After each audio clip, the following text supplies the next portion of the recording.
Going live. Right. Micro off.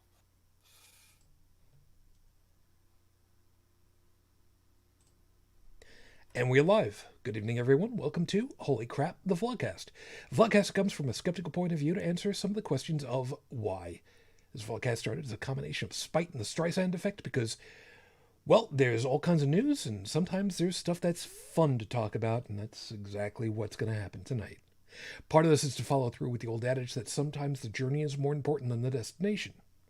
I'm your main host. I'm known as Shujin Tribble, pretty much everywhere under that name you can find me. That's Shujin.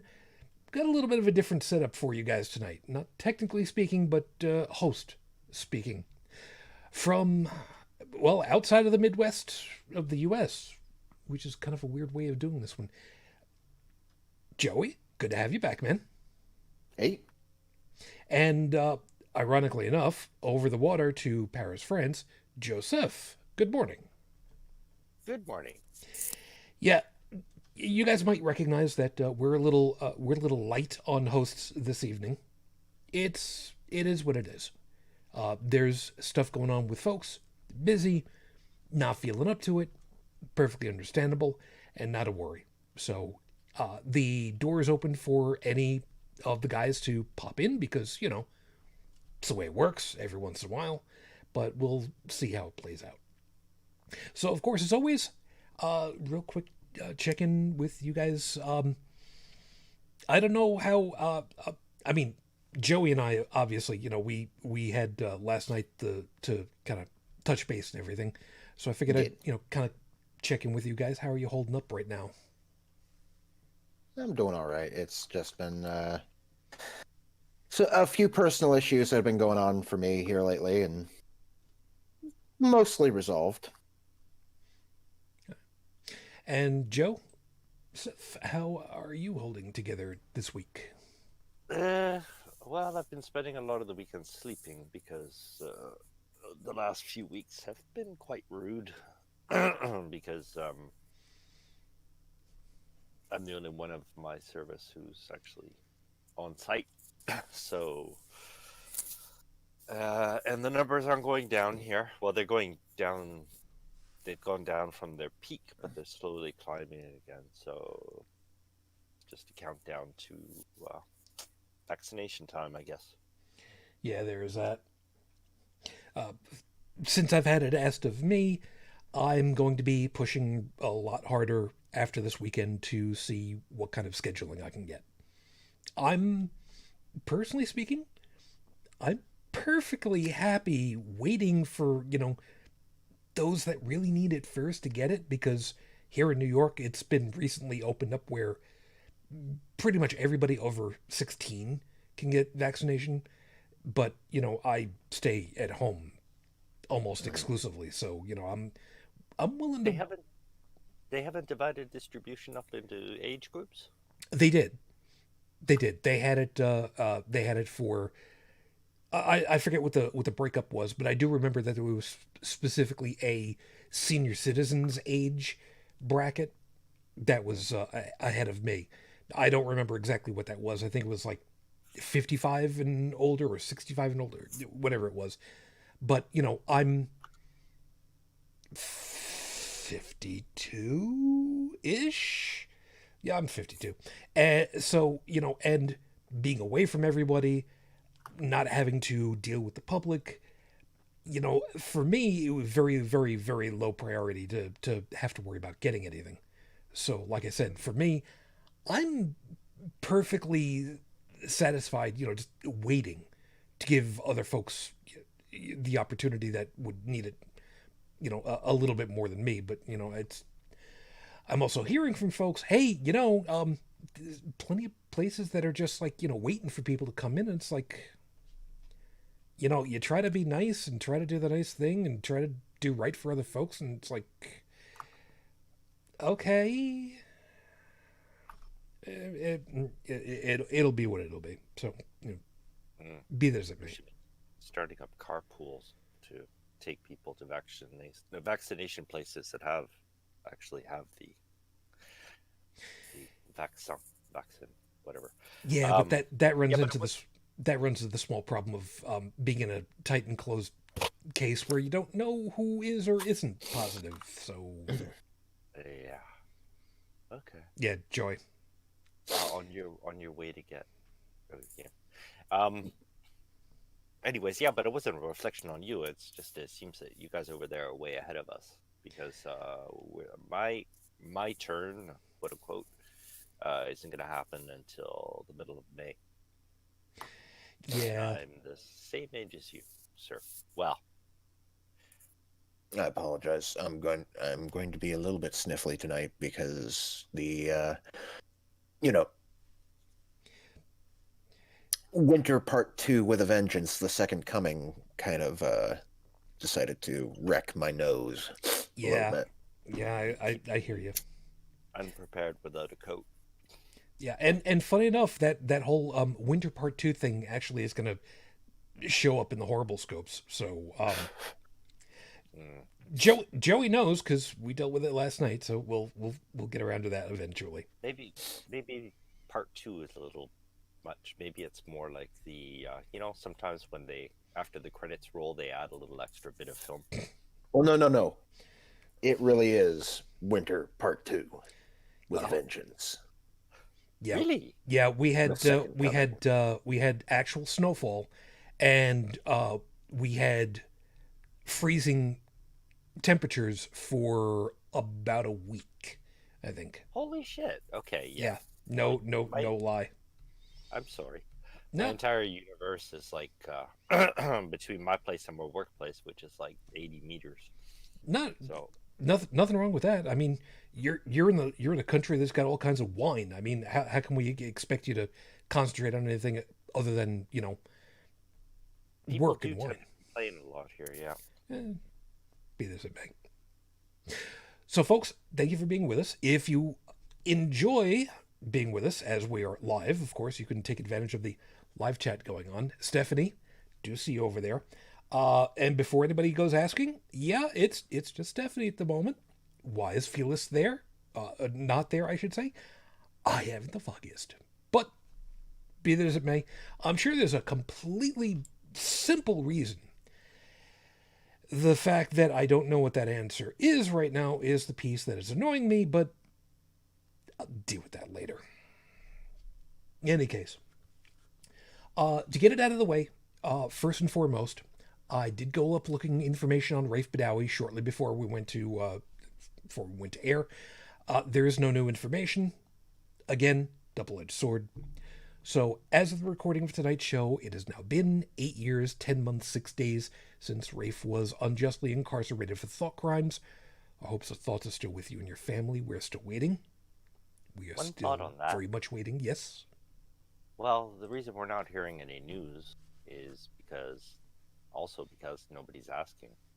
Oh no. There is Really? there is askance going on.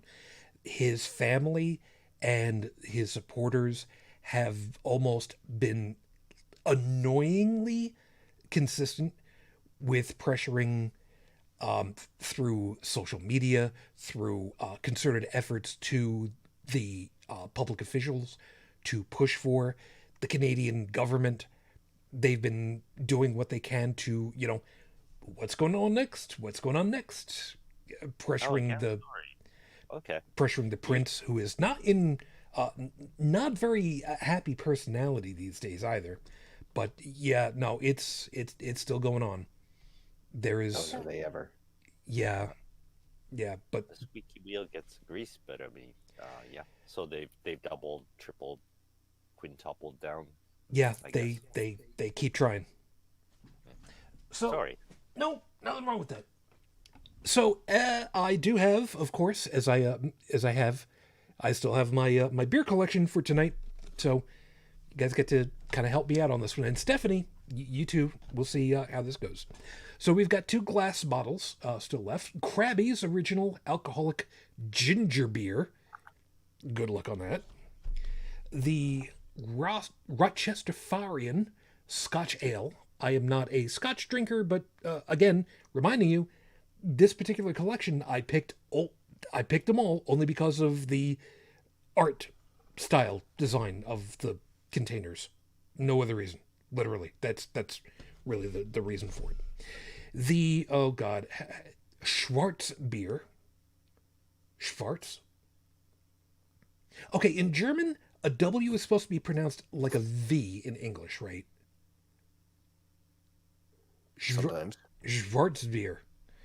Well, it's a Genesee specialty, so it's one of those things where it's like, yeah, it's a German looking word, but it's from the company that brought you Jenny Cream Ale, so I don't know what to think of that. Is it actually dark? May the Schwartz be with you. Yeah, really. I probably brewed.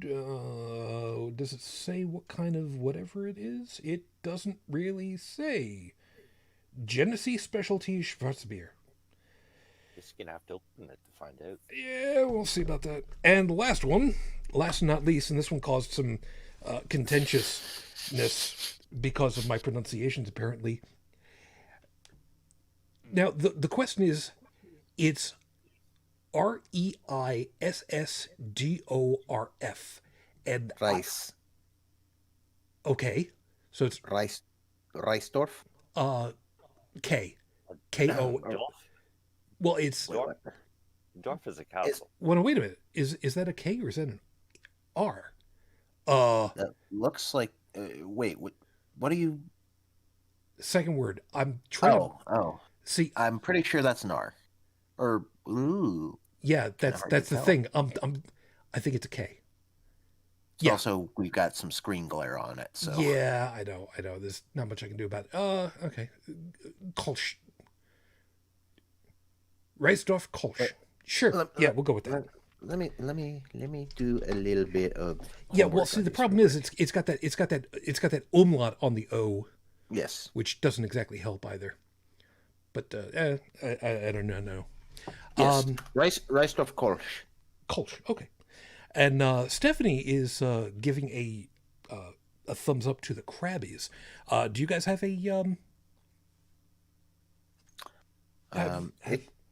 It's got a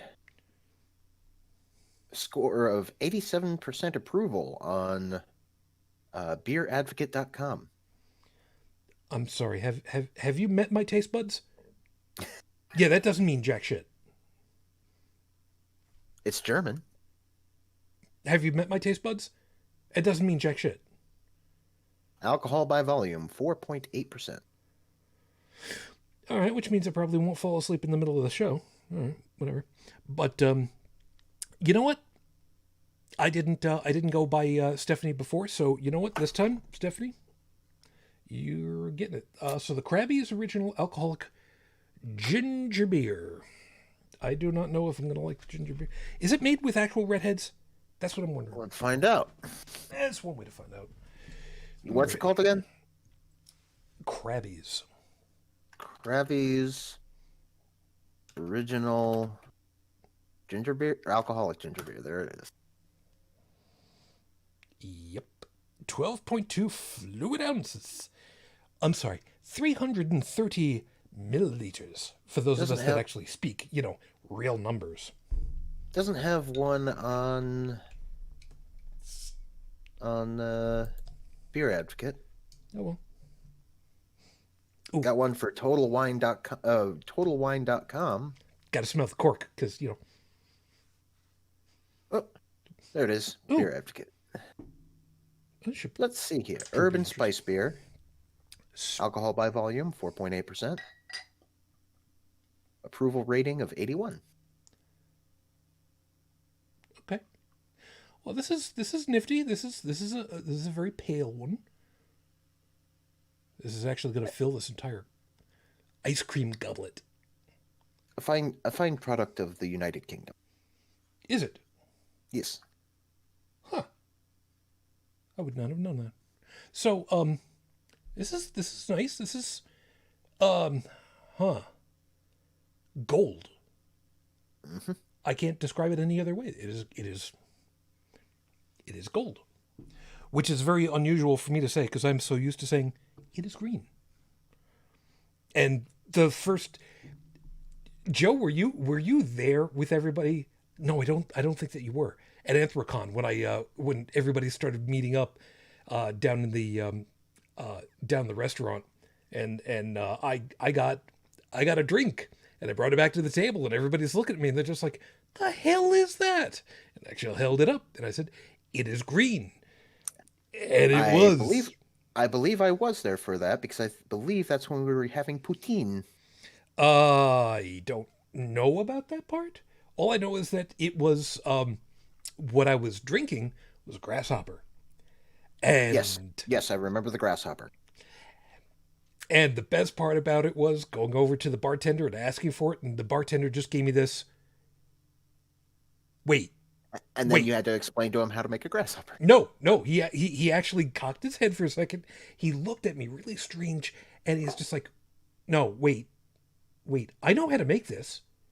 I remember how to make this. It's blah, blah, blah, blah, blah, blah, right? Yeah. Okay. How much do you want for it?" $7. All right, yeah, whatever.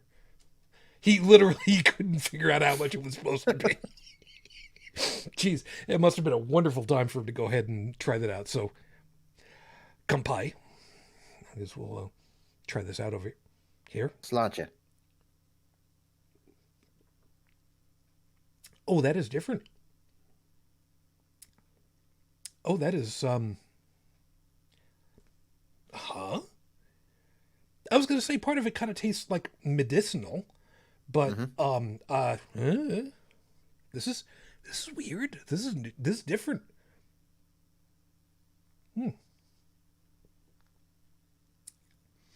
And this is technically a beer? Huh. It is a dining beer. I call it ginger beer, yeah. Malt beverage with natural flavor and caramel color added. Okay, interesting. Ooh, wow, that is weird. I just got like a back of the throat hit of. I don't even know. Wow, Well, Okay. Let us see. Pours with a dark amber body and a fast fading head. It has a sweet, strong aroma of cinnamon and ginger and fruit. Taste. Cinnamon? The taste is sweet and spicy, with notes of grapes, lemon, and raspberries. I get a lingering burning sensation at the back of my throat afterwards. A sweet-tasting ginger beer, maybe a little too spicy for my tastes, although I can see how someone else would enjoy that. Well, that definitely, yeah. Okay. All right. This is a new one for me, so I guess we will see how this plays out. And sorry, I was looking up the beer snob reviews on it. Nothing wrong with that. And Stephanie says, I like ginger, might not. You know what? I'm not off put at this point, which with some of the other beers where it's, it's like beer. Yeah. It was a good start. It is no Pabst. Oh, great. Thanks. Now I got that. I got Pabst Blue Ribbon on my mouth. Great. Now I got that. The hell? What the hell? Yes, but at least you that? have something. At least you have something a bit more palatable on your tongue. It's true. That's very true. All right. What do you mean Pabst isn't palatable? It doesn't taste bad. It doesn't taste anything. I'll keep that in mind. So how about I go ahead, get things rolling, and we'll actually get into the fluff that is tonight's show, because this is all about having a little bit of fun for a change. Woohoo. So getting you started over here with 5 minutes on the clock. Your 5-minute freestyle starts right now. Turnabout. Oh wow, man. I'm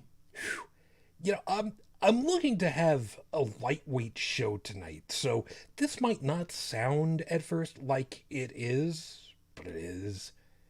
For those of you that have not been paying attention to the political scene that is the half put out dumpster fire here in the United States, we had a situation, actually we've had several situations, where for whatever reason, there has been the attempt of using what's otherwise known as a gotcha question.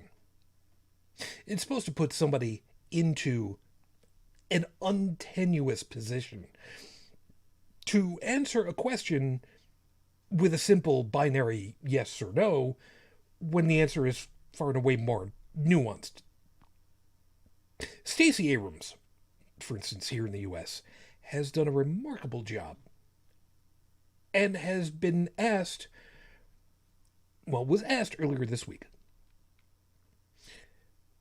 what problems do you have with the new voting laws that we're trying to put into place? Give me a list. Now, I don't like to paint a group with a very large brush, but unfortunately, it's all too easy to, and all too realistic to right now, to say that a lot of the capital L Republicans here in the United States, who are of the capital C conservative mentality, who will ask questions in bad faith. Very bad faith. And this is one of those situations where went ahead and said, do you have a problem with some of these laws that we're trying to enact? Give me a list. That was the worst thing this guy could have said. Give me a list. And Stacey Abrams verbally hit him. Bitch slapped him would be the right way of putting it, because she went ahead and said, effectively, you want a list?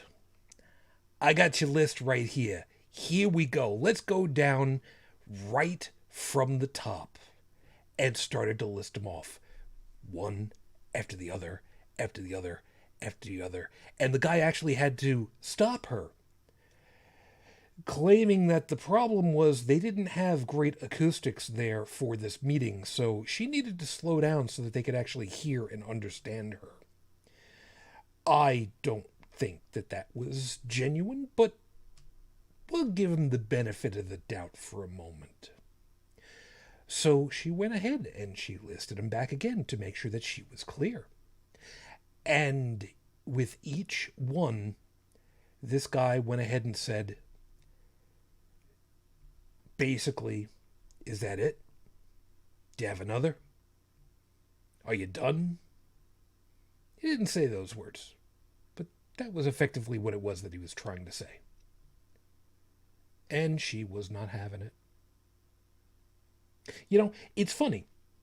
When you go ahead and use completely dishonest tactics, when you give leading questions, when you try to make it sound like you're trying to get a simple answer to a simple question, but you're actually in the middle of trying to screw somebody over with the answer that they could give, it is so nice. It is so refreshing to have somebody who can actually recognize it, know that it's coming, and just ace the ball back into the other court. Hit him in the foot. Drive that ingrown toenail all the way back to their ankle. And tell them, oh, did you do that? It's nice to have people in positions of power, again, positions of authority, who are actually smart enough for the job. Thank you for doing the job that you're doing. And hopefully inspiring some of the younger ones to do the same in your footsteps. This is episode 359 on the docket, Your Honor. Flyin High. Man, like I put in the show notes, you know, Wilbur and Orville Wright, you know, the beginning of the 20th century. Halfway through, a little more than halfway through the century, we landed on the moon. And just a little bit into the 21st century, we have powered flight on a whole new planet. Self-propelled. God. 15 minutes ago, you knew there were no aliens on this planet. What are you going to know in the next 15? So, we're going to talk about the stuff that has just made us sit back and go, wow, man, this is actually pretty damn cool. But before we do that, of course, we need to get along to the horrible scopes. So, gentlemen, if you are ready, we can get right along to that. Eyes here. Marching orders? Well, kind of go in our usual method. Joe, I just wanted to make sure that you had your mute off there. I'm ready. Alrighty. So, folks, here are your horrible scopes for this week. Please remember, if you don't like what you got, you should have bribed us more. And if you don't know what your astrological sign is, don't worry about it. It's not going to make any kind of a difference. Make it up as you go along. Ask the Magic 8 Ball. It'll probably help you out a little bit better. Get you rolling over here. And I hope you were paying attention to last week's, because these kind of follow up. Aries, you need to get out more often. Grunting and discomfort from shopping at the grocery store is not a good sign. You don't need to do much. Just a couple of times up and down the stairs at your house twice a day will be a good start. Unless you live in a third floor walk up in Brooklyn, in which case just once a day is fine. Joey? Taurus. So you finally saw the Happy Days episode where the expression jumping the shark came from. If you thought that was bad, you ain't seen nothing yet. 3 words for you. Joni loves cha-chi. Never tempt the great god Murphy. Remember, it can always get worse. Gemini. Letting YouTube's algorithms choose your videos for you was a great idea, but it's time to take back control of that. Stop watching the pipe smoking channel and switch to something more informative. How about Integza? Whatever the hell that is. He's Portuguese, hates tomatoes, loves Nikola Tesla, and has a literal blast making 3D printed rocket engines that he tests in his attic. Go watch. That is true, by the way. The pipe smoking channel, yes, that's real. And Integza, oh my god, he is a freaking lunatic. I love him. All I can say is I can heavily relate to the algorithm comment. I never knew that I needed, watching a young man slap a chicken until it was cooked in my life until YouTube. Maybe you know what? Maybe we'll add that one to the show notes for later, so people can have fun with that one. Cancer Moonchild. Last week when we said how lost could you possibly get, that was not supposed to be a challenge. But since you're there anyway, max out your credit, open a personalized scrimshaw shop, and get that entrepreneurial spirit working in your favor. Just remember to wear protective gloves while operating a Dremel. And I said it last night, and I'm going to say it again. I want bonus points because I actually spelled entrepreneurial without the help of a spell checker. Leo. Okay. So the what happens when you put a Capri Sun pouch on the barbecue experiment didn't exactly go to plan. Never does. The bag melted, spilling out all of the flavored sugar water and dousing the charcoal, cooling the rack and shutting the whole thing down. The worst part was the smell of burnt plastic, burnt sugar water, burnt artificial flavoring, and angry charcoal. These experiments are the reason NASA doesn't want you to apply for a job anymore. Virgo. Congratulations on finding a second-hand digital SLR camera, Virgo. Now you've discovered the worst part about owning a good camera, how expensive good quality lenses are. Sure, buy the crappy plastic ones if you like, but to do a good buy lenses from a 1977 Minolta and the adapter to put it on your new old camera. Trust us, you'll never look back. That is so true, though. Yeah, like even my Nikon D3X, I'm using lenses 1968. Yep. One of them in particular. Yep. I My started out. buddy don't age. Yeah, I had a buddy of mine gave me his old Minolta from like the early '70s. You could dent most tanks with this thing, and I took a lot of 35 mil, and then I bought a digital SLR, and then finally decided, you know what? I've got all these lenses that I bought. Maybe I should just get an adapter. Oh my god, it's so nice to be able to play with all those lenses again. And they're heavy. But that's good. Yeah, it's very good. Libra, remember in high school, you were a delivery driver for a local mom and pop shop, and some MILF wannabe gave you the classic porn come online and just come inside and I'll get my wallet. And what did you do? You freaked out, left without getting paid, and had to explain to your bosses what happened. They're still disappointed in you. Just thought you should know. Should have taken one for the team. Something like that. I don't know how I keep ending up with this, but like I said last night, It's timing, man. It's just all about it's timing. it's the first thing that comes to mind. Scorpio, we have a scientific term you need to learn this week. Albedo. ALBEDO. It's a measure of surface reflectivity of solar radiation, which is a measure from 0, or absorbing all radiation, meaning it looks black, to 1, meaning it reflects basically all, so it looks white. Since freshly fallen snow has an albedo of around 0.9, and since you wanted to go outside while it was still nice and sunny after it snowed again, you now have sunburn in your nostrils. Good luck spraying solar cane on that. Told you the snow was going to come up in the horrible scopes. Next week, libido. Okay, Sagittarius. One thing at a time, man. People actually like you this week. That's not Gentlemen, some kind of weird fluke. I You'll apologize. I'm interrupting, but there is somebody who has just broken down right outside my apartment. I need to go see if they need a hand. Okay, Broken down, as in crying or car? probably Car. Something is dragging very heavily underneath their car. Okay, Ooh, let us know when you get okay. back.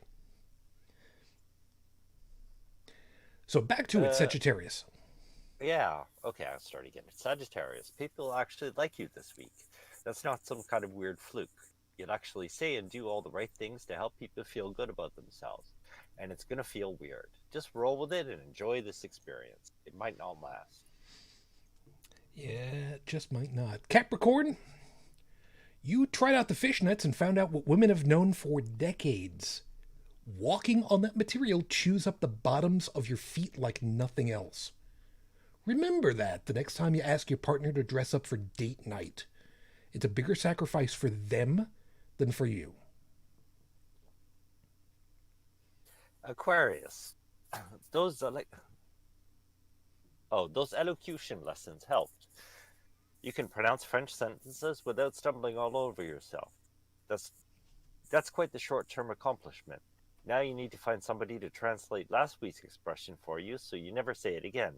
If you get slapped saying it in Quebec, it'll be because your pronunciation is atrocious to them, not for the content. They might just enjoy hearing it. I'm actually kind of glad that you got that one, considering what last week was like. Eh, je comprends, oui. Yeah. And of course, my fellow fish Pisces, you can still remember all your friends' phone numbers from 1978, but you can't remember the computer password you set up 2 weeks ago. So here's a suggestion. Start using those phone numbers for your passwords. Normally, we tell you that was a horrible idea. Except we know how insignificant you are online. Nobody's looking to hack your accounts anywhere. So don't sweat it. And those are your horrible scoops for this week. Remember, if you enjoyed them, wonderful. If you didn't, tough shit. You didn't pay us enough. And you can just deal with it later. I'll have them posted all online next week when I work on the next one. So have yourself a great time. I'm still deciding whether that last one is a good idea or not. Well, there are ways of making it work. I'm not going to discuss it on the air. With those, oh yeah. But I'm wondering if those friends are using the same as their passwords too. Could be worse. Access to everybody. You could be using the the combination that you use for your luggage. But that's an old joke. That I've never heard. Spaceballs. 1, 2, 3, 4, 5. Yeah. It's a dad joke. Leave me alone. Anyway. So, yeah, like I put in the show notes, the Wright Brothers, 1903. 65 years later, Apollo 11. 51 years later, Ingenuity, flying on Mars. And before anybody, thinks about this and doesn't quite get the right idea about it, I did look up the information about Ingenuity and its dual counter-rotating blades. It has a wingspan, if you can quite call it that, a rotor span, of 1.2 meters across. And those rotors are going at about 2K a minute. 2,000 RPM, if I remember the number correctly. I don't remember exactly what it was, and truth be told, I don't think it really much matters. But the point of it is, we went from having Luna as the next big point to suddenly, wow, man, we might actually be able to make it to Mars. And, fly. So, the stuff that has been happening, scientifically speaking, I'm still absolutely floored by some of the stuff that happens, and I absolutely adore it. Because we got that, we've got pictures of black holes, we've got new ideas on how graphene can be crafted. I mean, the stuff in the scientific community has just been wonderful to get away from all the crap that's happening socially speaking, sociologically. That's the word I'm looking for. Social shit. Yeah. I don't even know what graphene is. Graphene is a really weird subject. Graphene, if you took carbon atoms and you linked them into, the quote unquote organic rings, which are actually hexagons, because that's the way that it goes. And you link those, and you link those hexagons next to each other in a sheet, 1 atom thick. It is the closest thing that we know of currently that we can produce that is not quite, but effectively a 2-dimensional solid. And it has some really, really weird properties that they are still exploring. Not the least of which is that in some respects it is electrically conductive. So the possibility of using it in electronic manufacturing is going to be interesting. Have you heard of VantaBlack? VantaBlack, yes. VantaBlack, sorry. Yeah. Yeah. That's what that shit seems to be, if I understood correctly. Sort of. If memory serves, they're using It's kind of rolled into tubes. Exactly right. It's the rings. Yeah, it's the other way around. It's the rings not connected laterally, but No, it still is, but it's a matter of that it's actually curling onto itself into tubes of various lengths. But oh my god,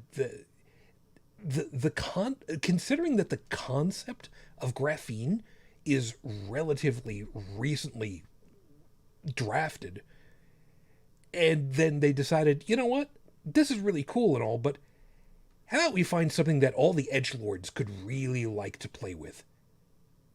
I mean, it and the funniest part about it is that it set off basically a blacker than black war between two different companies to produce the blacker black. Yeah, that shit's patented now. Nobody can use it. Well, VantaBlack, yes. But like I said, there is a different company who basically said, oh, you want to go ahead and patent that and keep the patent to yourself so that nobody else can use it? Yeah, screw that. I'm going to make something that's even blacker than that, and I'm going to make it completely free and open for everybody. That's awesome. Yeah. Because VantaBlack absorbs 99.965% of visible light. Now, I don't remember what the other one is called. That's the problem. And I don't want to go looking it up because the keyboard that I'm working with now is a little louder than the one I was using, and I don't want to tappity on that. Yeah. It's sticky with all the beer. It's not got anything to do with that. Okay. Totally. But I will look up and put the information in the show notes for VantaBlack and what the other thing is, because I can't remember what the hell that is. No, that's cool. You could make if it conducts electricity, there's I can imagine so much stuff you could do with that. Yeah, and considering that we're talking about effectively, if not in actuality, a two-dimensional solid, that's just all kinds of freaky, man. Mm-hmm. It's really astounding stuff. It's really amazing. But if memory serves, they were also looking at I forget what the tubes are called. I think it's just graphene tubes. But at some point or other, somebody was suggesting the idea of using those in order to make maybe not necessarily more efficient, but more tolerable injection tubules with those for medicines. I don't know that that's actually a thing, but if you could actually make fabric out of the stuff, yeah. Well, I was thinking a medical use would be monitoring equipment, because you could just put like little captors all over the thing, measure heart rate, pressure, pulse, whatever. Yeah. The only thing that I can remember that was specifically done with the tubes was that somebody had figured out a guy in the ham radio community, even who was like medically trained and such, had figured out that if you manufacture these tubes at a very specific length and inject them into cancerous cells, or around cancerous cells even, you could then effectively resonate them by using a radio frequency signal through the body that would be harmonically picked up by these little pieces and would, well, basically heat up and effectively, I don't want to use the wrong word. It's not the right word for it, but effectively cook, cancerous lesions. But once again, the problem is targeting those cells. Yeah, it is. But the idea of being able to do that with much more targeted systems to get it stuff. I mean, it's happening, but the idea of using sympathetic vibrations with radio frequency through a body in order to make these things vibrate. It's another one of these things where it's just like, what nut job thought this up? Oh, right, somebody in the ham radio community that actually knows a little something about this. All right, yeah, okay, good, good on you. Smart guys. Definitely not something that I would end up doing. That's for damn sure. But it's one of those things that makes sense. It's a kind of the same process, sort of, that you use with microwave ovens. They're designed to specifically vibrate water molecules, and well, it's kind of the same idea. The only difference, of course, is with a microwave oven, you're really not supposed to put your little poodle in there. So keep that in mind, people, please. Thank you. How else are you going to dry it? That's what a tumble dryer is for. Yeah. Oh, right. Yeah, thanks. I'll remember that next time. It's all about that next time. Don't worry, it'll be all good. That should be on a t-shirt. It's all about the next time. I don't know that I necessarily want to do that. No? Oh. Figure it out another time. Whatever. Anyway. Okay. So as an aside, this beer is definitely not a typical beer. This is the kind of thing I'd say is like a dessert beer, and I can't believe I just said that. Yeah. This is really new. There's something I used to drink here. It's called Las Cochons. Which, well, I think we talked about this before, probably in another show, but anyways. Las Cochons in English means, literally translated, rinse the pig. And yeah, it's a really sweet beer. It's almost like it's the cherry Coke of beers, I guess. Okay. As somebody that does not like cherries, ergo does not drink cherry Coke, Yeah. but I've smelled it. I think I get an idea as to what you mean. So at first taste, it's pretty good, but let's just say you do not want to have a hangover on that shit. Yeah. Yeah, yeah, that probably would not be a good thing. No. It's gonna be one of those things. Okay. So a little bit back from Mars and NASA. We've mentioned it before. Trying to land anything on Mars in and of itself is kind of a 50-50 proposition. Mars has a really long history of, what's the word I'm looking for, devouring probes sent its way. Oh, all the dust and yeah. Oh no, no! It's not the dust. It's the Craters? challenge of trying to land anything on Mars safely. Well, the gravity is once. What is it, percentage-wise of? What? I want to say 1/3, 1/6. Yeah, 1/6 is the moon, no? Yes, you're right. Sorry. I don't remember. It is significantly less. That Now much I that do remember. think about it, I know very little about Mars. Like its atmosphere is, if I understand correctly, it's mostly nitrogen. I don't remember its composition, but to say that it's tenuous at best is probably selling it about right. Well, yeah, it's too small to. It doesn't have enough gravitational pull to maintain an atmosphere. Well, Apparently, that in and of itself becomes an interesting question. It's a combination of how much gravity does it actually have versus it doesn't have a magnetosphere to protect it from solar radiation and solar storms. So the possibility of there having been a much more robust atmosphere at one time that's been stripped away because of solar storms and such, makes some kind of sense.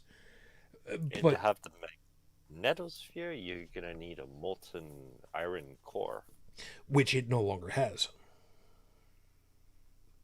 It's solid. It does not have a magnetic field. Yeah. Okay. So to that end, the likelihood at this point is that it simply does not have a molten iron core. At the very least, it's not molten.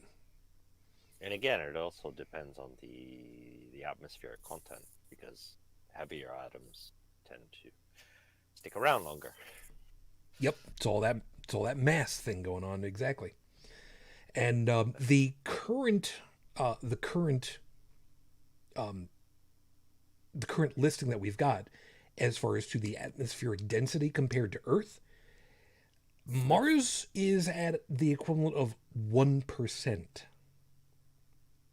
So trying to slow anything through the atmosphere by, conventional means of Wait a second, 1% of what? Sorry, I missed that. the atmospheric density on Yeah. Mars is Oh yeah. approximately 1% of what it is here on Earth. Oh yeah. Okay. Yeah. Well, at least you won't burn up before you crash. Well, now see, therein lies part of the problem.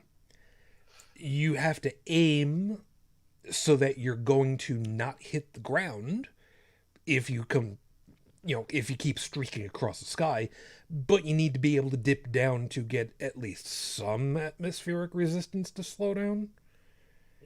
It depend on that. I was totally wrong. I wasn't totally wrong about the content. I have a quieter keyboard, so I could Google discreetly. It's mostly carbon dioxide and molecular nitrogen. It has it, but it's only 2.8%, and argon, about the same amount as nitrogen. So Yeah, carbon dioxide. Where is that on the? Oh, it's about the same density as oxygen. A few kV more, okay. but yeah. So it all comes back to the question. Flying shit on Mars. Yeah, A drone that works here, can you test the shit here and send it there? Will it work? and the answer is apparently a resounding yes. Some of the stuff is testing in a very, very, very large vacuum tube, because NASA's got that kind of stuff to test out. What happens when we put this particular spacesuit in a vacuum to simulate the moon. Is it going to work? Is it going to explode? What's going to happen with that? And well, you dial it down to 1% atmosphere, and after a lot of trial and error, they settled on something that works. Rechargeable battery, get about 90 minutes of. Wait, was it 90 minutes or 90 seconds? Shoot, I forget which one it was. But anyway, it recharges every sol. So every Martian day, it recharges itself. And then, the next sol, it's ready to go up and take another swing around and take pictures and show up everybody, because holy smoke, there are no rules or regulations about flying a drone on Mars currently. Yeah, it's kind of hard to make a no-fly zone there when nobody's ever flown. Exactly right. Yeah. That we know of. Oh. That we know of. Well, we can count on religion to do that for us. Or the people who believe in things like the Atlanteans originally came from Mars and hitched a ride on a comet. Oh, and like copywriters, yeah, they'd love to. Oh, we were here first, so nobody else can touch it. They can bite me. Just because we say so. I don't want to get into the unhappy part of the whole damn thing, but copyright groups can. It's not a Power 10 episode. How do I word Yeah, this? well, yeah. So same here, sir. I tried. How can I best put this? Copyright enforcement here in the United States, you guys suck. You really do. I still don't know how they copyright stuff that apparently this is going back to you remember the song All By Myself? Yes, and I know where you're going on that. Oh yeah. Well, how the fuck can they copyright? Yeah, it's not a Power of 10 episode. Sorry, can't I can't help myself. Um, but how can you put a copyright on Rachmaninoff's music? Like, did they change a note just for that or something to maintain it? How No. can they be exempt from the 75 years after you're dead rule? Well, I think a part of it comes down to where during the copyright term was the infraction, for lack of a better way of putting it. I know. I mean, They found a loophole. but see, the part of the problem is that, sooner or later, somebody just on their own is going to copy somebody else's work independently. I mean, it's happened before. I mean, the telephone, for instance, was patented by one guy, but only because he beat out another guy at the patent office by like 15 minutes. And they came to basically similar concepts independent of each other. So, music is a creative endeavor. That's sooner or later you're going to have stuff that. There's only so many notes. Well, somebody had put it really, really well. I forget who it was or who they were talking to at the time, but they said there are 88 keys on a piano keyboard. Oh, yeah. Pick which ones you want to use. And, there are so many to choose from. There's so many notes, so many styles. There's so many phrases. It's amazing what you can, what you can come up with independent of everybody else. Yeah. Well, it's not about the number of notes. It's about the transition between them. And which ones you put together in which way. Yeah, because if you want to, you can copy, somebody else's music and just put it up on Octave and say, hey, it's not copyright. No, that doesn't work. No, that doesn't work. Ask Vanilla Ice. That didn't fly for him either. Ask the Chipmunks. Wait, ask who? The Chipmunks. Okay, Chipmunks. Oh, shit. Yeah, the name that was going through my head was Thelonious Monk. Because, oh my God, who knew that you could actually take completely crass sounding notes together and actually make like a career out of playing those and having people like it. I liked it. Well, yeah. Still do. Yeah, Thelonious Monk was, I mean, God, amazing. Amazing. But Yeah. then again, jazz, you get away with a lot of stuff like that with jazz. I mean, the expression is if you make a mistake in music once, it's a goof. If you consistently make the same mistake in jazz, it's a style. It ain't a bug, it's a feature. Yeah. Yeah. I could go into that, but if it's like the transition, one discordant note, if there's a certain interval between one discordant note and another, it's going to have the same effect as one harmonic chord and another if the interval's the same distance. Yeah. And it has a lot to do with how the human brain works. But anyways, that's... Or at least those of us that are used to the Western 12-tone scale. But that started to get a little bit more niche, and I don't think anybody really wants me to go into the Eastern music style where you've got 4 notes in between where we've got 2. Oh, you've got the Iranian 5-tone pentatonic. You've got the Iranian pentatonic. Well, yes, but that's still using the note progressions that we can actually simulate accurately on a Western piano. 1 out of 5 notes, yeah. Yeah, versus you can't exactly simulate how many notes there are on a piano the same way that there are on a koto from Japan. That's just not going to happen. How many strings are there on a koto? There's only 3, no? No. You wait, am I thinking of the wrong thing? No, am I thinking of the wrong thing? I'm thinking of the like long long musical instrument, a lot of strings on it, and a whole bunch of Yeah. bridges in the middle, and you pluck and sometimes press down on one side of the string to change the pitch. I'm Okay. maybe thinking of the wrong thing. Damn it! Like vertical harpsichord. All right. Well, the Iranian, I forget the name of the thing, but yeah. Actually, I had to repair and tune one of those. That was a shit fight.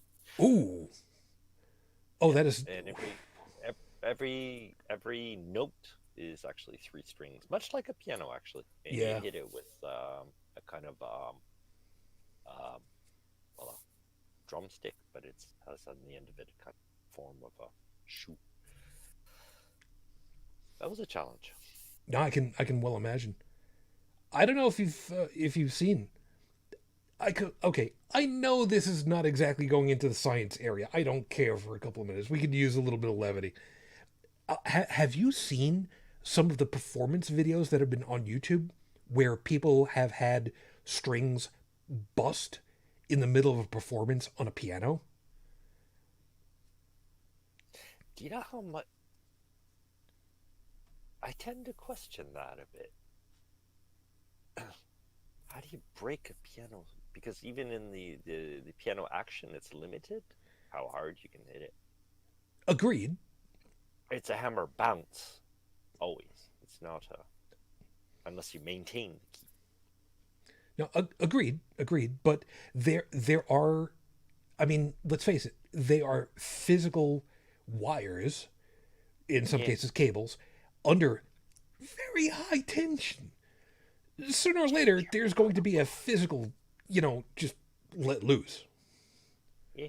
If they wear out. Yeah, I've seen a couple Oh of. yeah, I can imagine that because I can remember. Yeah, if the piano's been tuned like 19th century piano. Oh yeah, I can see where that can happen. Oh God, yeah. Like a 18th piano from the eight with that. No, because Bach only made the Bach convert. Yeah, the end of the 18th century piano that's been never had its strings changed. It's been just tuned tighter and tighter and tighter, longer. It's stretching out more and more. Well, I had a couple of violin strings like that, and Stephanie's got it right. Metal fatigue, man. Anything physical under strain, sooner or later is going to give out. It's just a question of when, and hopefully not in the middle of a recital.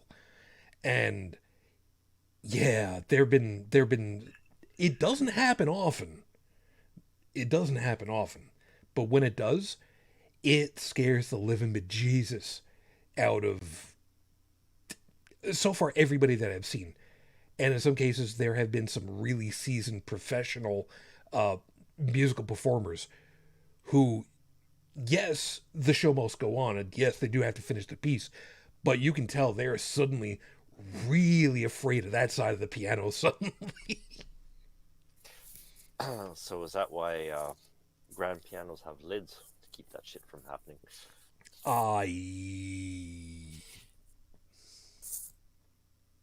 I would not think so.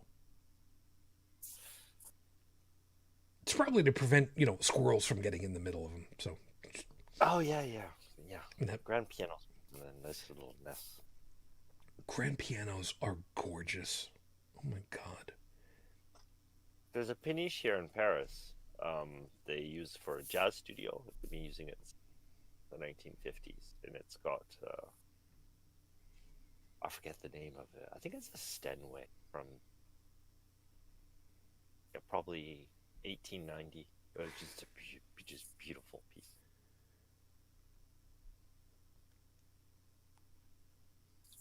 We're in a Yes, bit of a dilemma because I would like to take my customary emergency. If Joey's not back, I'm not going to ask you to do the Amazon thing and pee in a bucket. Don't worry about it. You need to go and do a if I bio had break. known, I would have worn my spacesuit. For that kind of situation. Don't worry about it. You need to take a bio break. Don't sweat it. I'm sure I can come up with something to talk about. So you're going to step away? If you don't mind, I'll No, be right back. Go right ahead. Because you're otherwise the next the I'll rest be of the show is fine. gonna I'll be me fine. talking through my teeth. Go, Okay, I'll be right back. go. Don't worry about it. It's all good. So this is one of the things where, being the personality that I am, I try my hand every once in a while at carrying a complete conversation with myself, which is not always the easiest thing in the world to do. And for anybody that thinks, oh, just talking, I mean, that's easy to do. Yeah, you should try it sometime. Believe it or not, I was actually trying to have a 1 hour show, give or take, for a while that I was going to send over to our friends over there in Washington at Ask an Atheist. And I did several weeks of that, and it just was not working for me. And I found out that doing that on a consistent basis, yeah, that doesn't work out well. But it is what it is. Now, dealing with science, technology, and music for a second, I have learned a lot of different things about how physics and chemistry and botany, for instance, actually has a lot to do with, well, with music in the production of different instruments. There are a number of things where people really don't think about them. And without getting into the super technical stuff, for instance, some people don't think too much about tuning drums. Sure, tune a fish, okay, fine, yeah. All of the usual instruments that you would play, they have to be tuned. I mean, it's just the nature of things. I grew up playing violin, I knew guitar, so, consequently, bass, amongst other things. There are very few instruments that you can't tune, or at the very least not tune easily. Piano, of course, is one of those, because it takes a very long time, and it's rather technical. But I found out... Okay. There you are. My apologies. No worries. Let me just finish this thought out before I forget.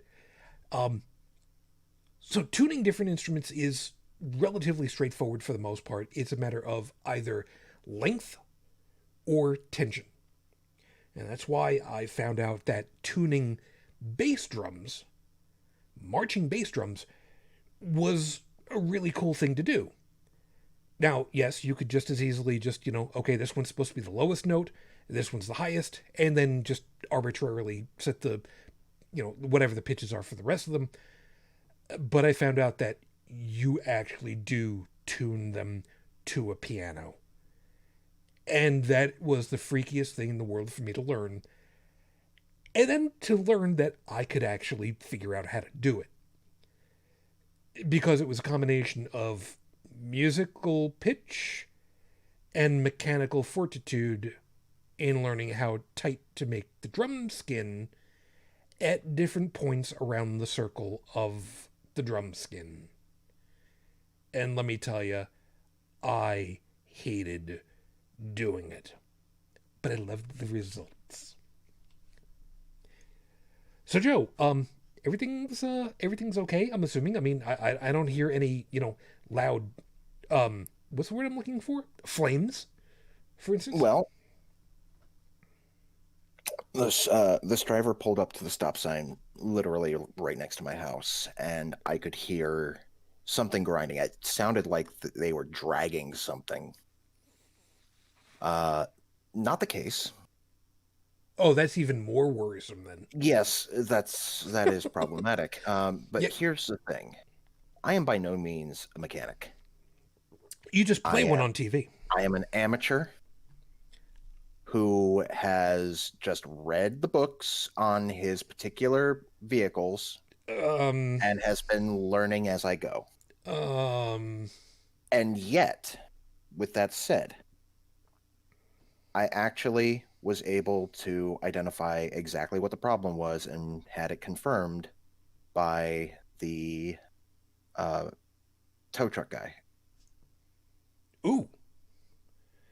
Okay, person- so if it wasn't okay, if it sounded like something was dragging, the first thing that I would think would be exhaust.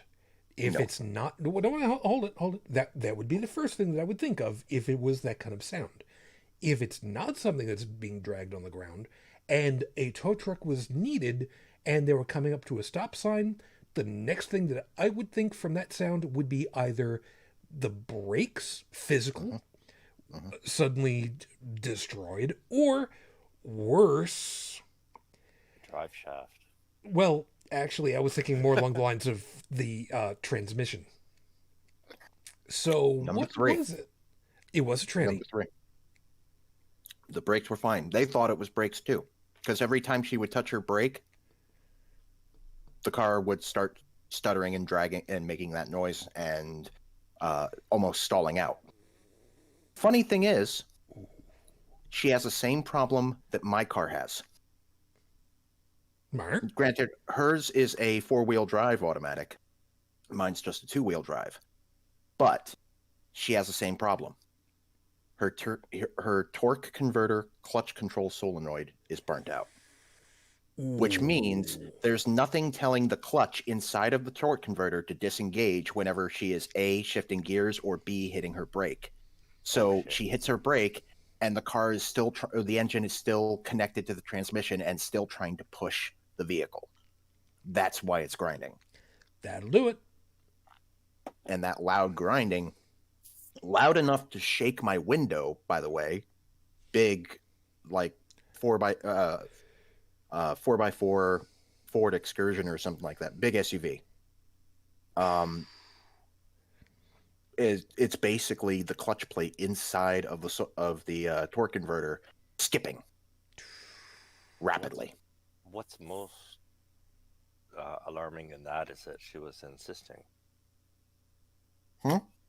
Oh, it seems like she was trying to make the car move forward still. No. She was actually coming down 62 and trying to get to Hillsborough, which is 22 miles away from here. Oh, that's not going to go well. It started locking up just as she was passing by this town, and she was turning by my place because she has a friend that lives just a few houses down from me. So she came to the stop sign right outside my place. That's when I heard the grinding. I rushed out there to make sure everything was okay. She has a friend from her hometown coming to pick her and her kid up because she had her kid in the back seat. And I went ahead and drove the car very carefully up into her friend's driveway, so it's up out of the road, not blocking anything. So they're going to be okay.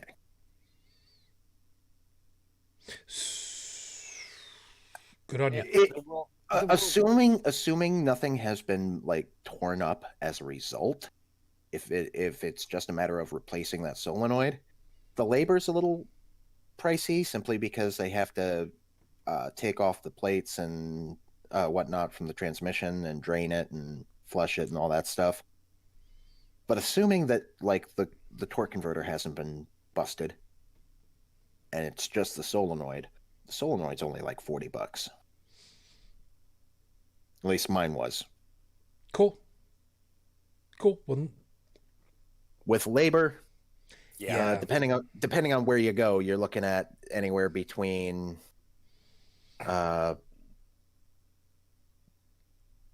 say $200, maybe $500.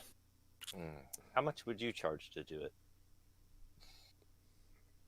I don't know that he's exactly the best person to ask because he could use the money.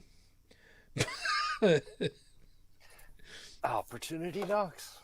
Let me Yeah. put it this way. There's a reason why I primarily rely on my truck, which is a stick shift. Yeah. See, manual transmission, if you screw up the clutch, it's your own fault. It's true. Automatic transmission, you can't just claim fault. That's one of the reasons why I picked the truck that I did. Unfortunately, I'm also regretting picking the truck I did because while the transmission's great, the engine is terrible. Yeah, well,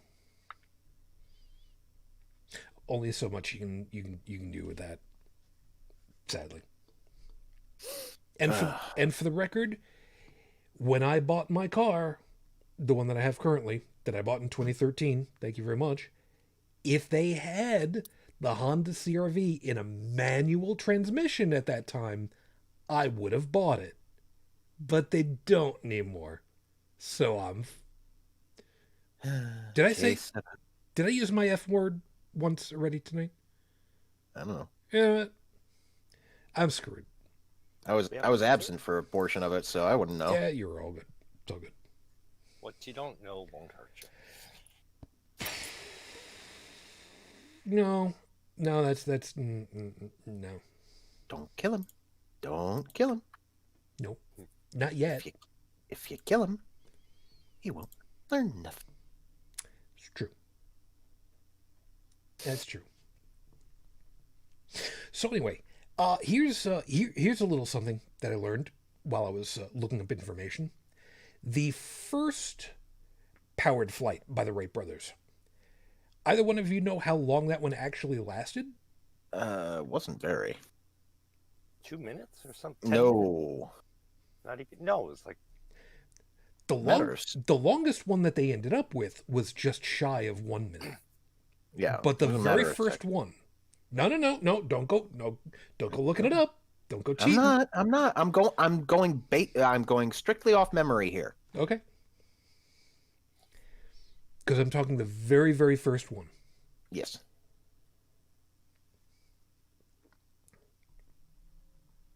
So were you trying to give me an answer?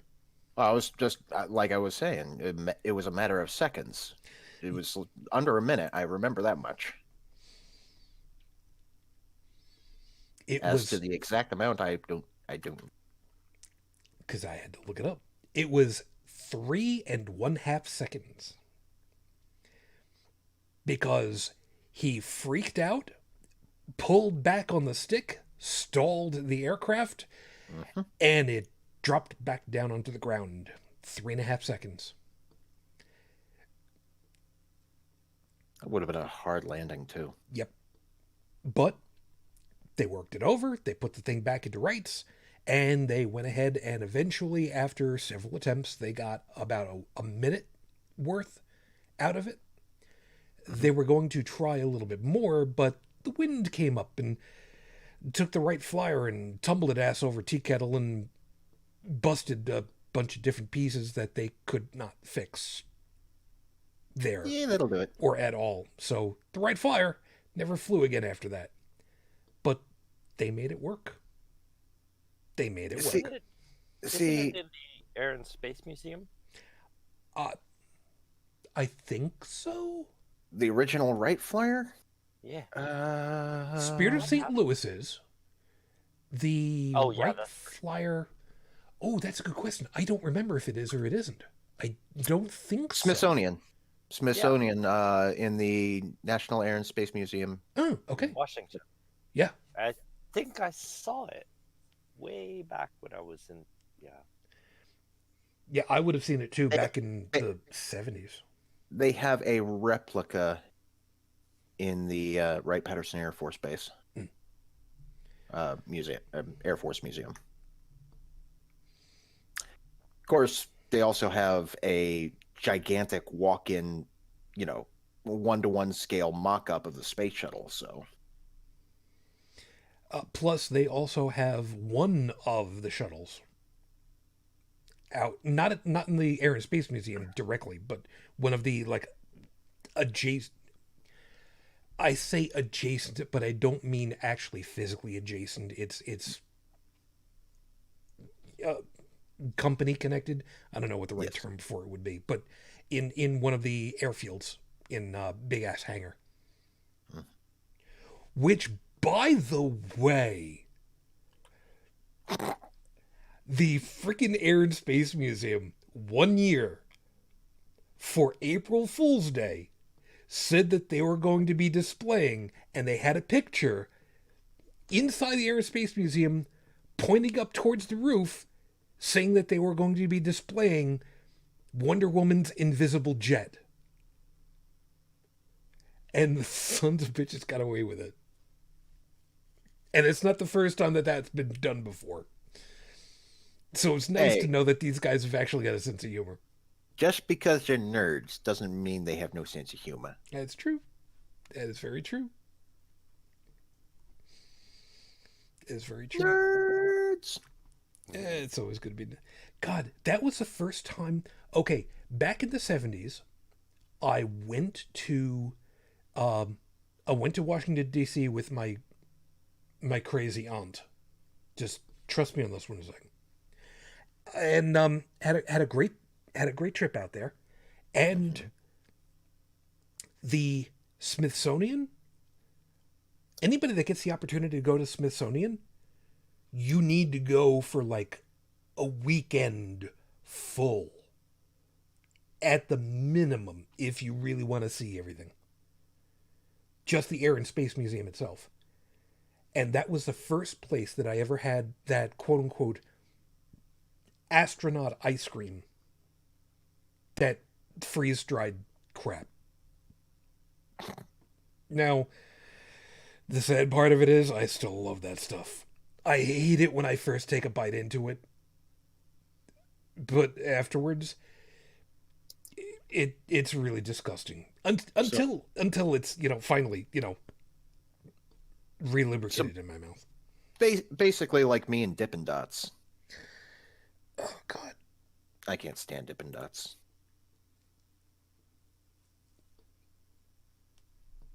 I don't understand Dippin' Dots, but you know what? Given the opportunity, yeah, I'll have them. Nobody understands Dippin' Dots. That's true. I'll tell you the one thing about Dippin' Nobody Dots... understands... Sorry, go. Nobody expects the Spanish Inquisition! No. The one thing about Dippin' Dots that I have not been able to understand after all these years, why it's so goddamn expensive. Oh my God.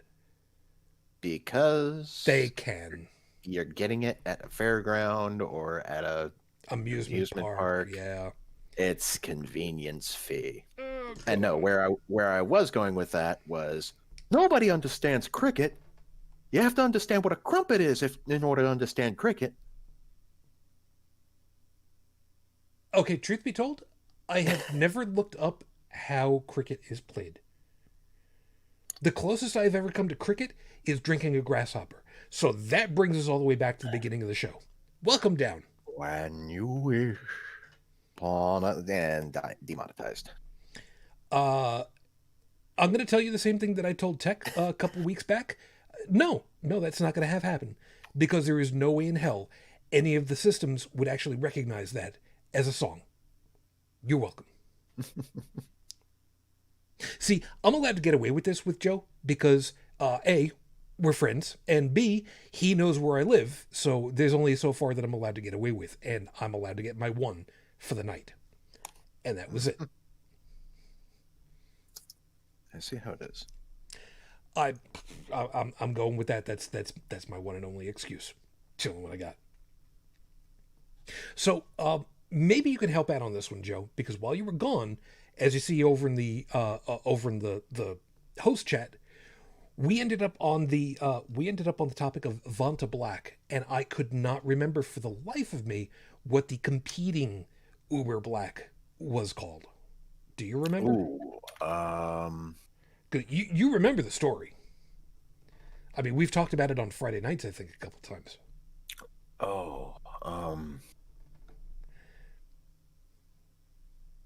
Yeah, you do remember what I'm talking about.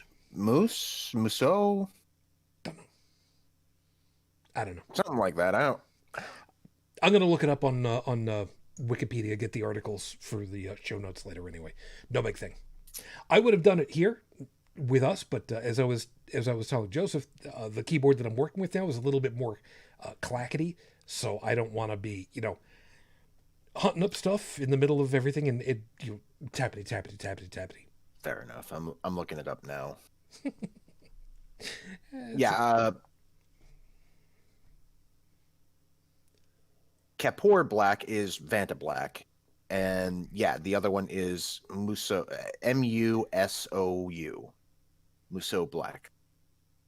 And that's the one where the guy has said, I don't know. and that's the one where the guy has said, you know what, we're not gonna copyright this. We're just gonna make it open source and everybody can have it, right? I'm pretty sure that's what that one was. Anyway, guys can look it all up in the show notes later. It'll be fine. Don't worry about it. From the Nerdist.com, Muso Black makes objects look like the Acme portable black hole. Yeah. You know, there's a truism in art, and Joe can vouch for me on this one. Whenever you color something in art, whether it's paint or digital, you don't use just black. You use something that's gray, charcoal, very close to black, but don't use black. The only thing you use black for is an outline, and only then do you really consider, is it really okay for me to use just black? See, that was one of the things that weirded me out as a kid, because as a kid, before I understood, the finer points of artistic expression and whatnot, I grew up, we didn't have much television. We didn't have very many video games or anything like that. What we did have were comic books. And I grew up with tons and tons of Spider-Man comic books, as folks do. I always got into an argument with my brother over the particular character of Venom, because I said he was blue. And my brother was like, no, he's black. Okay. And, we'd go back and forth. And the reason why they used blue for him for coloring him in the comics is because, A, you need high contrast because of the printing process. And B, because the only way to show any kind of definition on him with the inks that were available for mass printing like that, you either make the entire page grayscale with the little pin dot thing, or you run it with some kind of off color. Yep. And Stephanie's pointing it out. There is very dark blue cloth or very dark brown cloth, but black you cannot get. Yeah. Yeah, and there's good goddamn reason for that. Is this dress blue or gold? I am going to kick you in your teeth. What few that are left. Don't get started on that. See, this is the opportunity where I've now crossed over into the shoe that's almost 2. I know. But see, he chuckled. So I'm still at my 1. Let's look at that one. VantaBlack has an absorption rate of 99.965% of visible light. So Black, reportedly lower absorption rate, 99.4. But from a visual perspective, basically the same. Way cheaper. Way cheaper. Yeah. Yeah, it's all kinds of weird.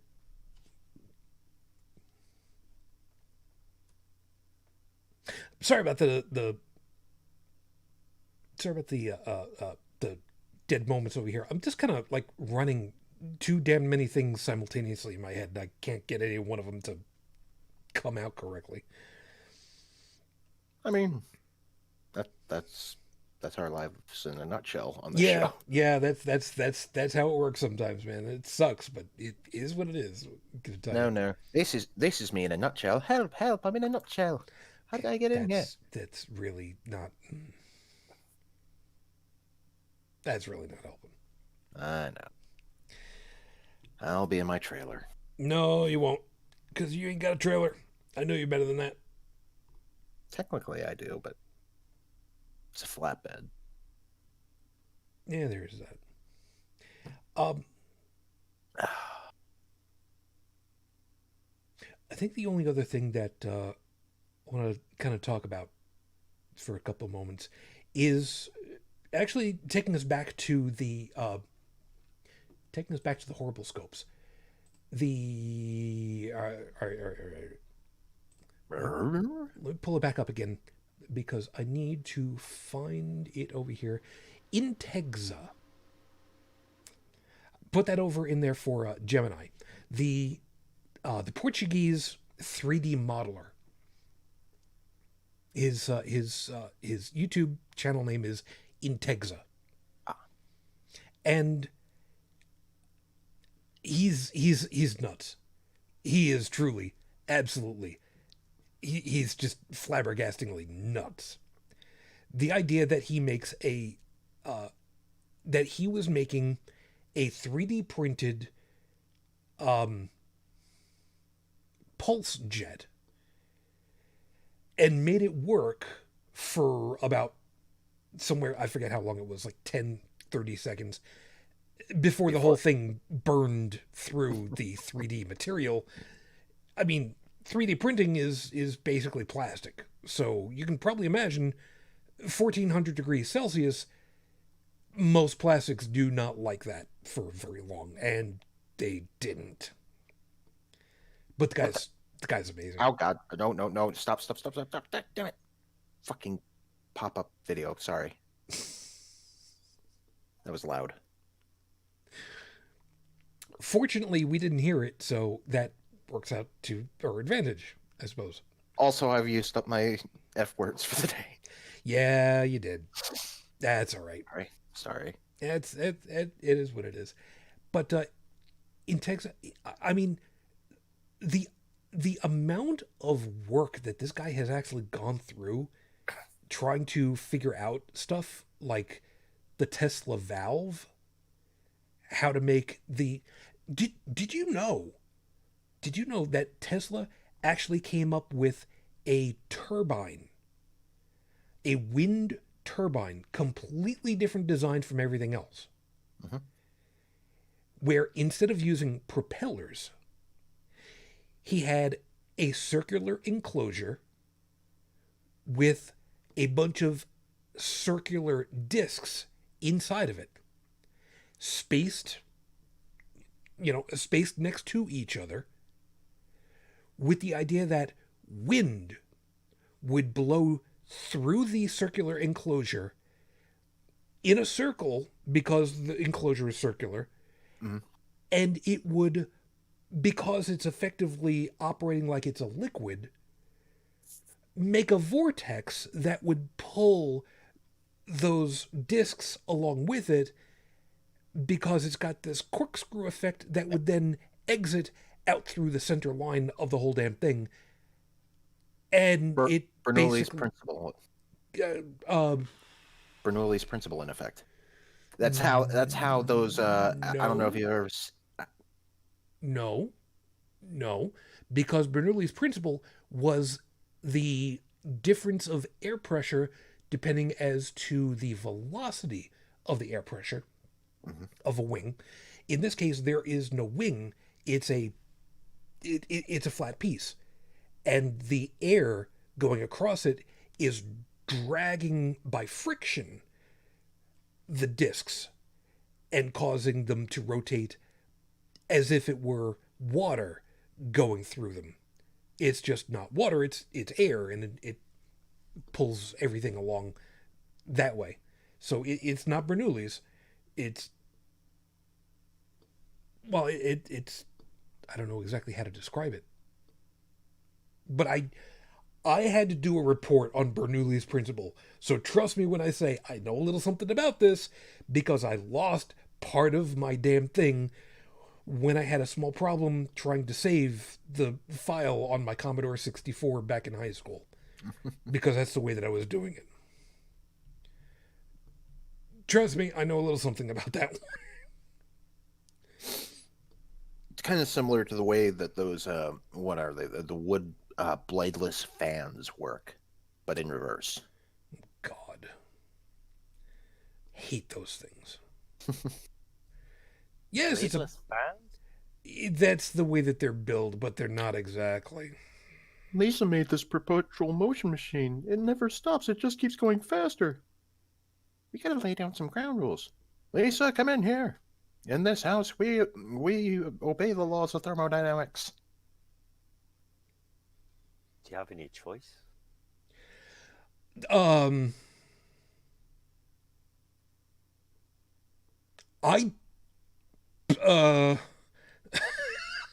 I want to say I don't know, because they're okay. The whole thing about again, going back to that whole horrible scope about, letting YouTube's algorithm pick new things for you to view. There was one that came up for me where they were talking about the possibilities of warp drive for, space travel, and how somebody figured out, how you use Einstein's theories of relativity to figure out, can warp drive happen? And instead of going in one direction for the equations in order to figure out, well, you can't get something up to the speed of light that has positive mass, because that's the way that it plays out. A person went ahead and went backwards and said, okay, if you wanted to get this velocity out of something, what do you have to get to satisfy the equation the other direction? And apparently there are solutions to the problem so that you can get superluminal flight, but still obeying Einstein's theories of relativity. And it only requires exotic matter with a negative gravity. So, I mean, we can get there. We just need to figure out what negative gravity is. Well, yeah, but if you're gonna have negative gravity, have antimatter as well. Shit. No. Yeah, Wait a minute. Wait. Because I'm trying to remember if antimatter still obeys gravitational attraction. I don't remember whether or not I've heard about that one way or the other. Because to the best of my recollection, antimatter still operates under gravitational forces, minimal that they might be. Wow. I don't know. If the laws of physics are... Gravitational interaction of antimatter with matter or antimatter has not been conclusively observed by physicists. Yeah. Okay.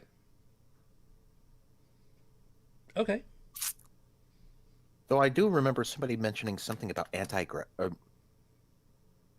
anti-gravity as a single word, theoretical physics thing, and not just anti-space gravity like, Star Trek or whatever. So you mean like anti-gravitons? If Yes. gravitons are actually a thing. Huh.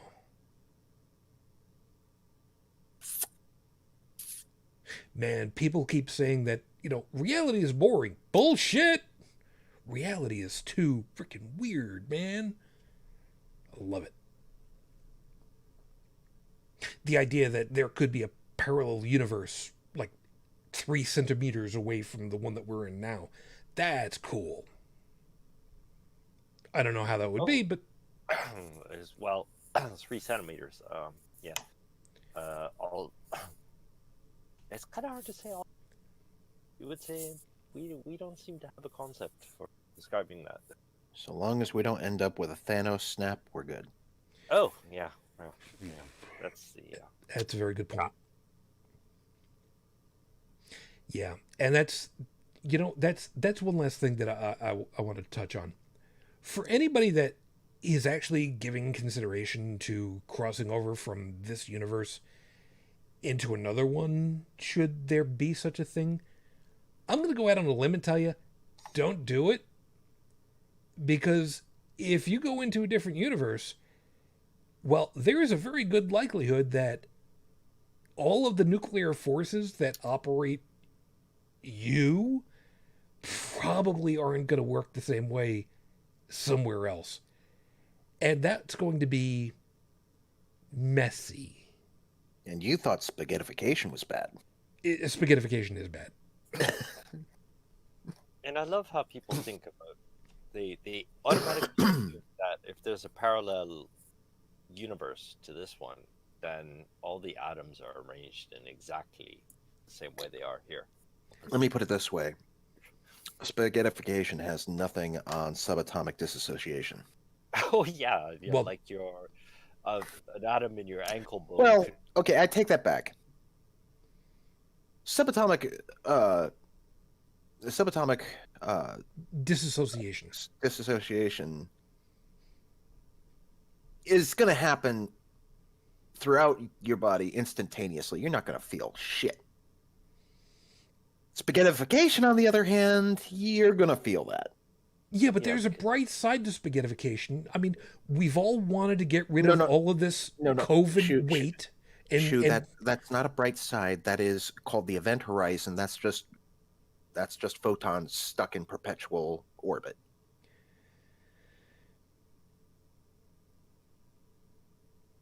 yeah.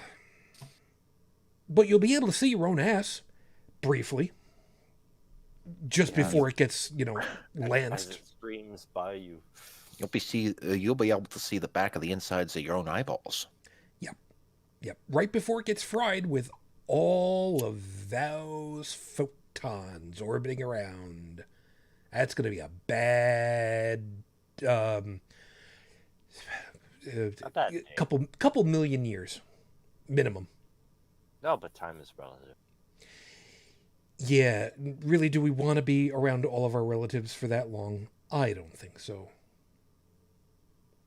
I'm a dad. It's a dad joke. Leave me alone. Piss off. I don't care. Just remember, when it's happening to you, it might seem only like it's an instant. For anybody watching, it's going to seem like it takes hundreds and hundreds of years. As you steadily go redder and redder in your face and That's- eyes. I had the hardest time wrapping my head around that. You know, the Redshift. well, it's on the same principle, but it's time deceleration, acceleration. Actually, time slows down. Time dilation. Yes, Time dilation, yeah, that's there it. you go. Time slowing down towards a concentration of gravity. Deeper inside of gravity well you are, the greater effect it has on the passage of time. Yeah. So, but actually, when somebody goes out into space and they, for like 10 years, and they return, everybody on Earth is much older, and instinctively, the first thing you think is, "Hey, wait a second, time is slower." And anybody who's thinking that, oh, that's just sci-fi, no. We have satellites in orbit that have to actually calculate for that stuff. Yeah. Yep. Otherwise, your GPS wouldn't work. I've- Make left turn, middle of Golden Gate Bridge. No, no, thank you, Hal. Not that depressed, really. Yeah. That's Yes, and people wonder why Apple Maps worked the way that it did. Or Oh, there's didn't. There's a lovely Batman YouTube clip about that. On a kind of a side note, my latest project, I don't know if you've looked up on Facebook, I'm actually watching my computer reason. Oh, Just remember, if it becomes self-aware, it's on you. Yeah, I'll just say you're welcome. Wait. Worst case will be the fact that if it does become self-aware, not only will it be a self-aware computer that is de facto smarter than all of us, it'll be French. So it'll have that intellect and the arrogance. Oh, yeah. And it'll be a chain smoker. Okay, but But it will still have its one weakness. We just have to pour wine on top of it and short everything out. oh, then it'll get all metaphysical. Yeah, Yeah, whatever works. it'll become and the French they have an expression that I love. It's called when somebody's in kind of like I guess it's the equivalent of cognitive dissonance, but they say somebody who's in conflict with themselves. It sounds about right. What is the French expression? En conflit avec lui-même. I'm not going to be able to Yeah. pronounce that again later, but that's cool. Yeah, well, the French are always getting after me, hacking my Jane Birkin accent. Well, you could always get away with reminding them, look, I'm originally Canadian. And I'm sure some of them will cut you a little slack. Yeah. Just a little bit.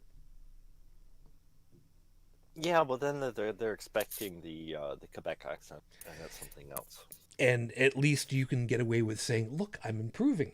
I don't sound like I'm from I don't sound like a Quebecois, right?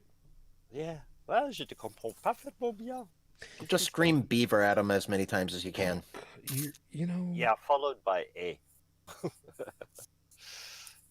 Beaver in French. Yeah, that would be. Oh, geez. Oh no. Castor. Okay. And yeah. And is also a hinge, but anyway. See, folks, we're a learning channel. Jeez. Some of us are learning. Some of us are learning that we can't speak French for squat. Thank you very much. Well, there's something I still can't get a hang of. It's the and my brain. Okay, now that I'm in a 100% French work environment, yeah, my brain's starting to pick up on it. But it was masculine and feminine. Like, get the logic of this. Like, a beard is feminine, la barbe. Who decides this shit? Why?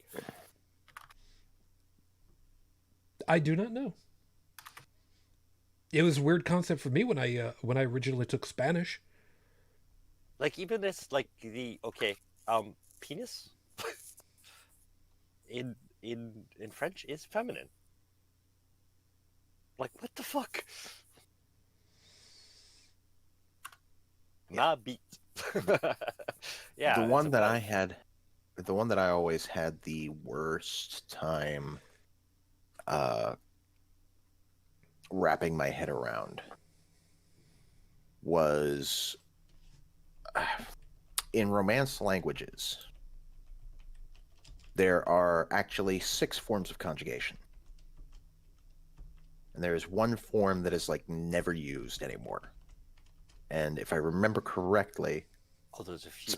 it's been a very long time. But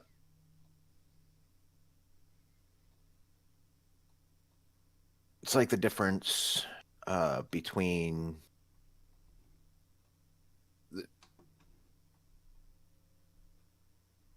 the difference between all of you, and there's like a formal version as well. Oh. And it's like it basically it's a form of conjugation that fell away back when, you know, there stopped being so much of a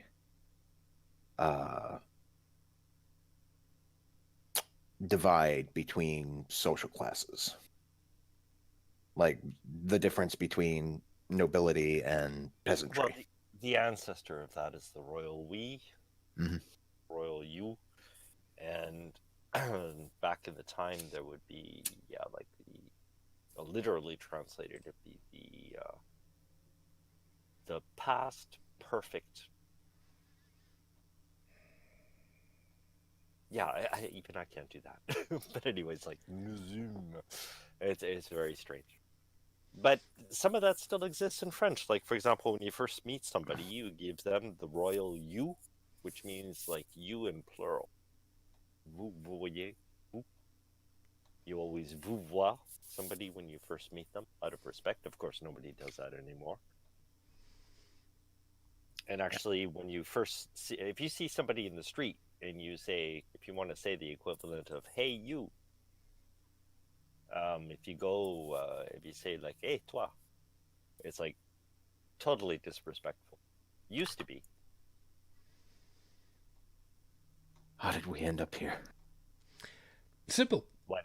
In Because language land. yeah, because we're at the end of the whole damn thing, and we've kind of run out of places that we're going. I don't really have very much of anything to close off with, other than just, hey, NASA, keep up the great work. It's only scheduled for a 30-day excursion, that flyer. But if there's one thing that we've ever learned, when you guys do it right, you keep extending those missions. Keep going for it. And thanks for inspiring everybody. Joseph, any last thing for you? Not much. Just yeah, the database I'm working on to credit. I'm not doing it in French. The basic, the conjugation between classes. I think it's all in English, so it won't be the end of the world. Well, at least somebody will be able to read it. Yeah. But as a reference, if anybody wants to look it up, it's RDF. It's OWL. I think for French, the thing I was thinking of, like in French, it's like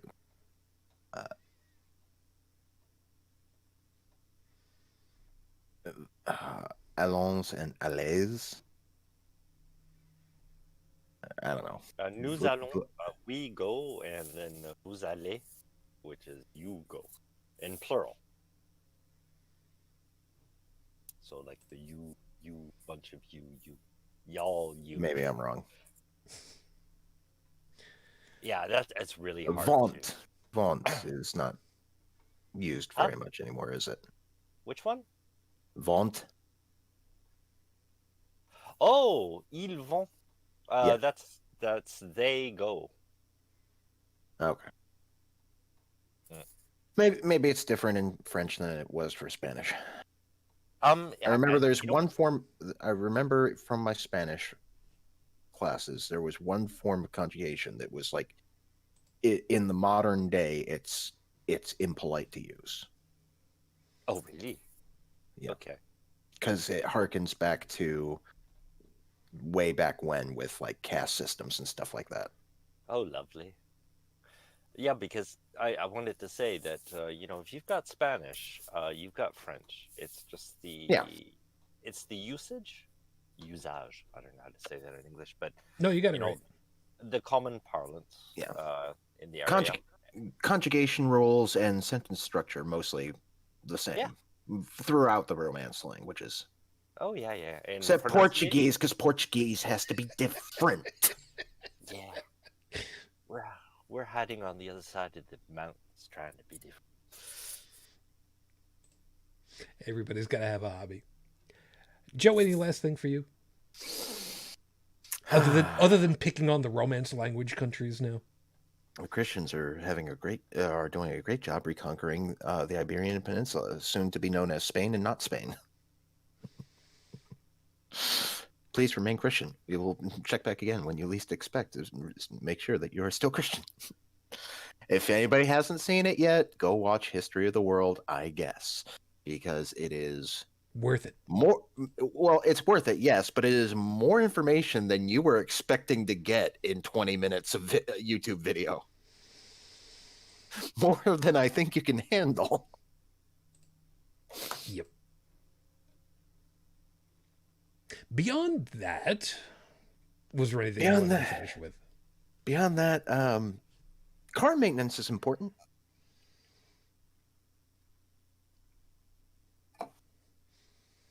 Because the last thing you want to do is be broke down 22 miles from home at, 1 o'clock in the morning Yeah. with your kid screaming in the back seat. Oh, Jesus. Were they screaming before or after they saw you?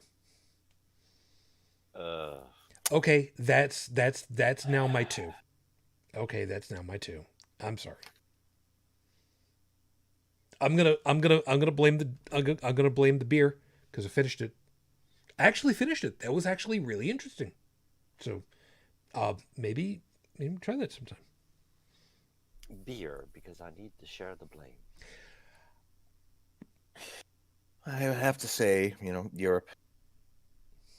Most European beers, at least worth a try. Can't really say that for North America. Well, part of North America at the very least. Some of North America. Some Yeah. North American beers are okay. Well, But- actually, all beers are from overseas because after a few European.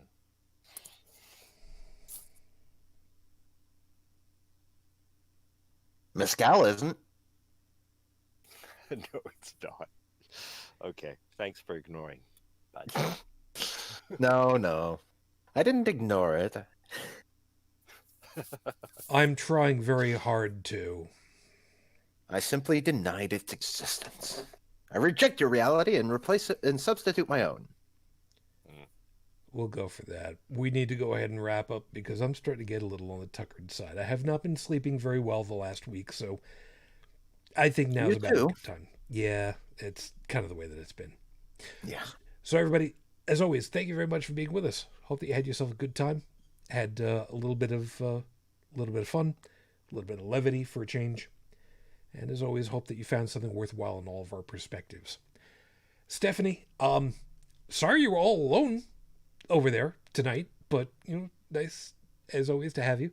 You take good care of yourself. Please stay safe, stay healthy out there, and just know that we're thinking about you. And of course, hoping really, really hard that you guys stay safe out there. Joseph, thank you for your time. You have yourself a good morning, and try to enjoy the week if at all possible, with as little movement you guys are allowed to have right now. I'm really looking forward to Burgundy. As soon as this shit is over, everything's going to open up from the 12th, supposedly, if they don't prolong the confinement period. So, yeah. Good luck You with it too, all, sir. man. Hang in there. Yeah, I'm trying. I'm trying really hard. And Joe, good to have you back. Thanks, man. And you also, man, you take care of yourself. Stay safe, huh? You can't tell me what to do. You're not my real dad. No, but I am a dad, so I'm allowed to. So fuck off. There's my other one. I'll catch you all later. So, as always, everybody, Stephanie's saying, I'm the nearest thing to a hermit there is possible at this time. I know that feeling. If you would like to be in contact with us, all of our contact information is available over at the website, holycrapthevlogcast.com, including the link to be able to download the audio version of the podcast. If you'd like to leave a voicemail message, and please be creative. We'd really appreciate that. Voicemail number is 859-HCTV-554, 859-4288-554. I'd really like for Google to just finally say, hey, okay, yeah, we'll accept that you actually have that number and we don't need to check in with you again for longer. Google's apparently got this thing up their ass where they're just like, hey, we want to make sure that you've got all of your account information all nice and spiffy and safe this week. You want to check everything? Nothing's changed in the last 3 years. Go away. Whatever.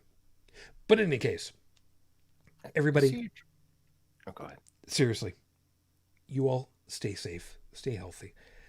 No matter how often or how few times you join us, that is ultimately the most important part. please stay safe. So until the next time we get together, everyone, as always, I wish you all the peace I no longer have. I wish you the strength that I've learned. I wish you well, my lady. 15 plus years on, I am still in love. Matane Fujin, I love you. I miss you. Dream of me. Till the next time we get together, everyone, as always, good night.